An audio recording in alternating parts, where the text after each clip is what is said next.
video I'm going to make a whistle. I'm going to use Sycamore because it's widely available and easy to source. You'll need a craft knife, a ruler and a cutting mat or another surface to work on. When selecting a branch for your whistle, choose a smooth straight piece between the leaf stems. It needs to be about 15 to 20 centimetres long. Before we begin, I'm just going to run through a couple of safety tips. I'm going to be working on this mat to prevent the knife from slipping, and it also protects the table from any damage from the knife. And when you cut, always ensure that you cut away from your body. We're going to begin by making the mouthpiece by cutting one end of the stick at a 45-degree angle.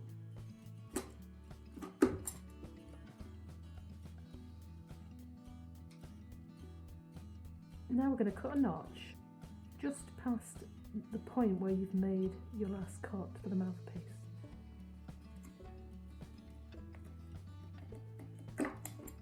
So we make one cut down and then one on a slight angle to take it out the notch, like so.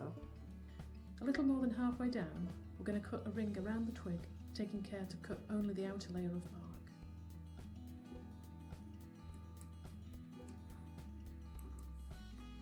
As you can see, I've just made a ring right round, just through the bark only.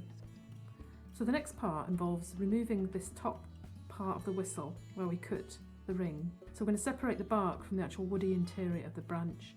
And this time of year, when the sap's rising and there's quite a lot of moisture in the branch, it's quite easy to... So all we're going to do is just take the handle of this hammer and just gently tap.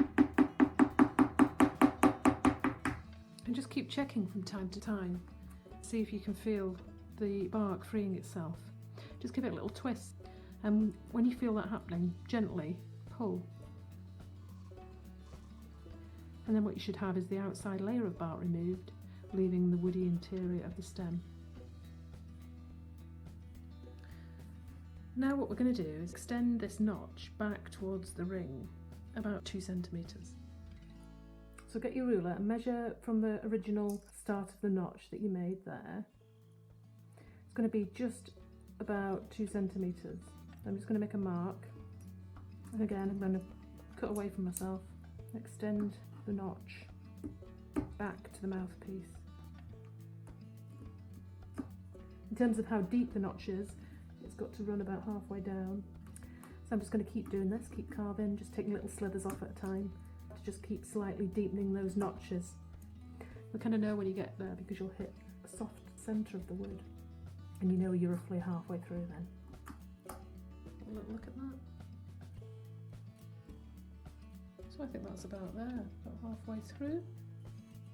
Now we're just going to take a tiny slither off the top of the mouthpiece. It's literally just a little slither to let the air travel through. Keep your knife quite level for this part.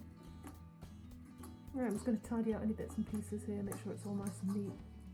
Right, so I'm going to get my outer piece again and then slide it back on. Make sure you line it up before you slide it back and give it a go. Success. So if you find that your whistle doesn't work, what you can do is take this section a little bit deeper. So go back in and just take a little bit more out.